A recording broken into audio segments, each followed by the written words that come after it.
It's not my fault, so don't blame me. I did not do it, and I have no idea how it happened. About an hour later my baby was born. I realized something was really wrong.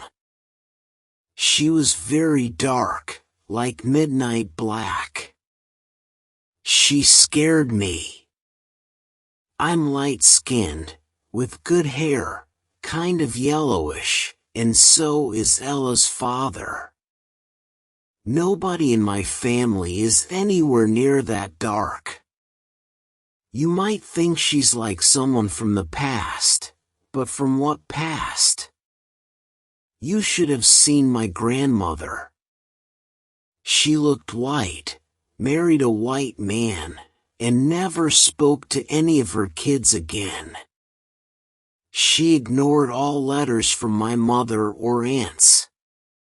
My own mother, Lavinia Watson, could have pretended to be white easily, but she chose not to. She told me the price she paid for that decision. When she and my father went to the courthouse to get married, they had to put their hands on the Bible, reserved for black people. The other one was for white people's hands.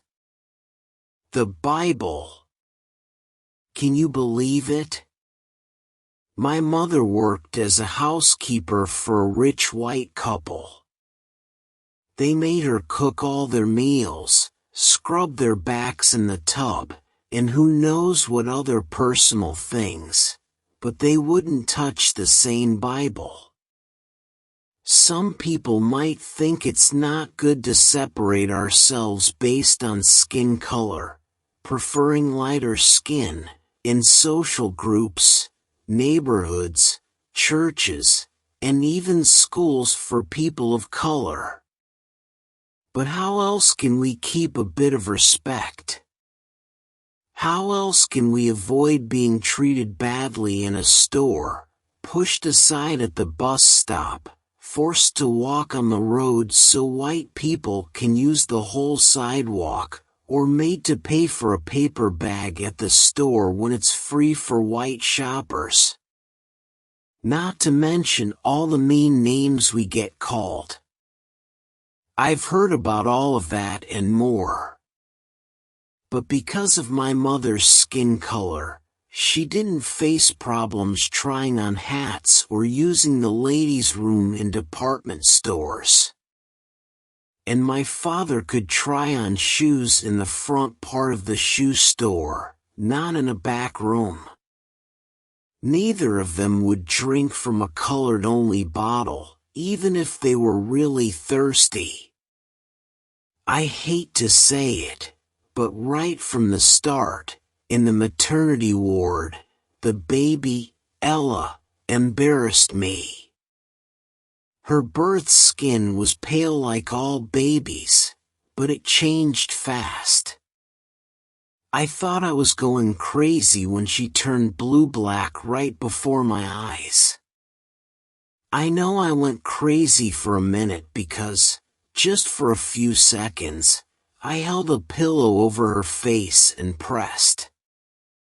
But I couldn't do that, no matter how much I wished she hadn't been born with that terrible color.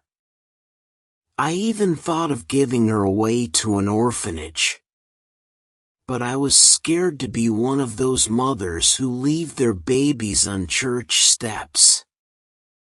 My husband, Louis, works as a postman. When he returned from his job and saw the baby, he looked at me like I was crazy and looked at the baby like she was from another planet. He didn't usually use strong language, so when he said, "God damn, what the hell is this?" I knew we were in trouble. That was the start of the problems between us. It led to fights and broke our marriage apart. We had 4 good years together, but when she was born, He blamed me and treated Ella like she was a stranger, more than that, like an enemy. He never touched her.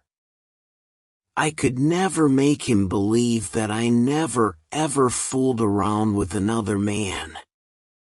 He was absolutely sure I was lying. We argued a lot until I told him Ella's blackness had to be from his own family, not mine. That made things worse.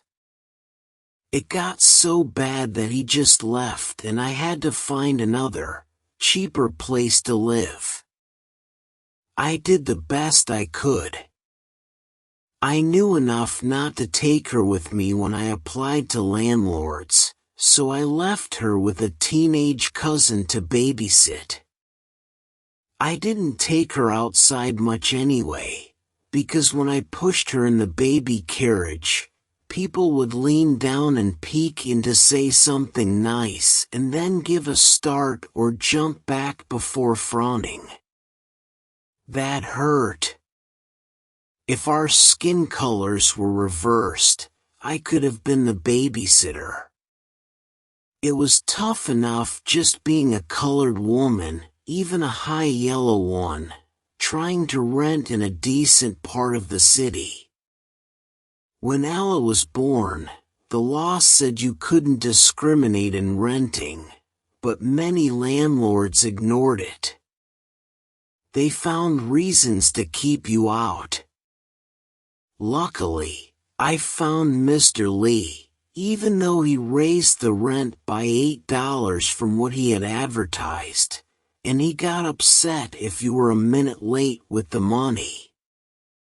I told her to call me Sweetness instead of Mom or Mama. It felt safer. Her being that dark and having two thick lips calling me Mama would have confused people. So it was just two of us for a long time. Being an abandoned wife is really hard. Louis felt a bit sorry after leaving us like that, and a few months later, he found out where I had moved to and started sending me money once a month. I never asked for it, and I didn't go to court to get it. His $60 money orders, along with my night job at the hospital, got me and Ella off welfare. That was a good thing. I wish they would stop calling it welfare and go back to the word they used when my mother was a girl. Back then, it was called relief. Sounds much better, like it's just a short-term break while you get yourself together. Those welfare people are mean. When I finally got work and didn't need them anymore, I was making more money than they ever did. I think meanness filled out their small paychecks, and that's why they treated us poorly, especially when they looked at Ella and then back at me like I was trying to cheat or something. Things got better, but I still had to be careful. Very careful in how I raised her.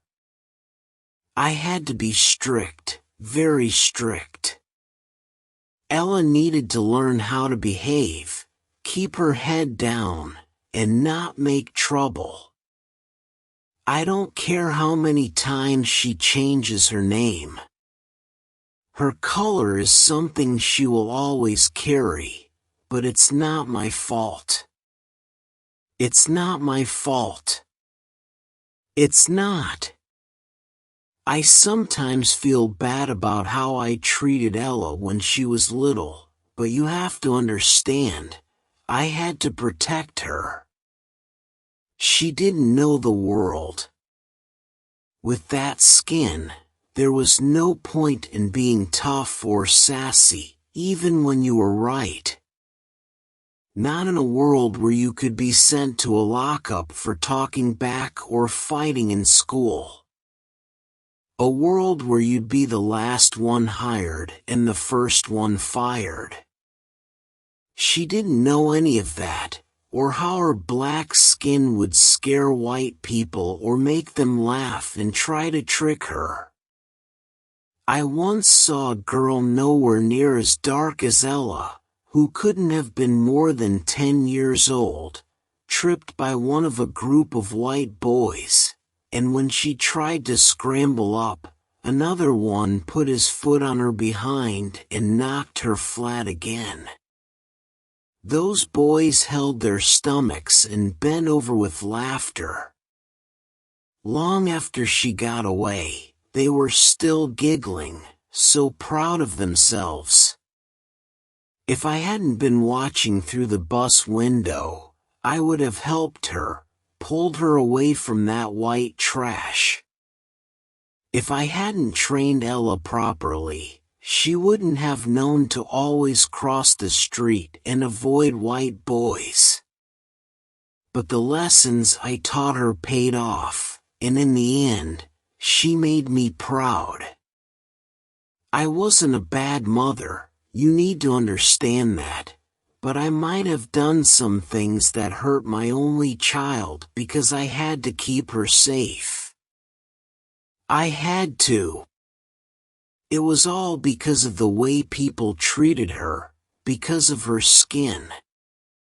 At first, I couldn't see past all that black to really know who she was and just love her for who she is. But I do now, I really do. I think she gets it too. I believe so. The last 2 times I saw her, she looked really confident. When she visited me, I didn't focus on how dark her skin was because she carried herself with confidence, wearing beautiful white clothes. She taught me a lesson I should have known all along. What you do to children matters, and they might never forget. As soon as she could, she left me all alone in that awful apartment. She got as far away from me as she could, dressed herself up, and got a big-time job in California. She doesn't call or visit anymore. She sends me money and stuff every now and then, but I haven't seen her and I don't know how long. I like this place, Winston House, more than the big, expensive nursing homes outside the city. My place is small, cozy, cheaper, with nurses around all the time and a doctor who comes thrice a week. I'm only 64, too young to be stuck at home, but I got some bone disease, so good care is important. The boredom is worse than feeling weak or in pain, but the nurses here are nice. One even kissed me on the cheek when I told her I was going to be a grandmother. Her smile and compliments made me feel special. I showed her the note on brown paper that I got from Ella. Well, she signed it bride, but I never pay much attention to that. Her words sounded excited. Guess what? I am so happy to share this news. I am going to have a baby. I'm too thrilled and hope you are too. I think the excitement is about the baby, not its father, because she doesn't mention him at all. I wonder if he is as dark as she is. If so, she needn't worry like I did. Things have changed a bit from when I was young. Dark-skinned people are all over TV, in commercials, fashion magazines, and even starring in movies. There's no return address on the envelope, so I guess I'm still the bad parent being punished forever until the day I die for the way I brought her up. I know she hates me. Our relationship is down to her sending me money. I have to say I'm grateful for the cash because I don't have to beg for extras like some of the other patients. But I'm not fooled. I know the money she sends is a way to stay away and quiet down the little bit of conscience she's got left. If I seem annoyed or ungrateful, it's because I have regrets deep down. There are small things I didn't do or did wrong.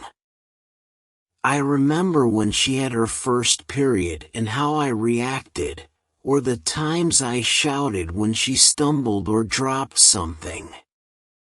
Honestly, I was really upset and felt uncomfortable about her dark skin when she was born.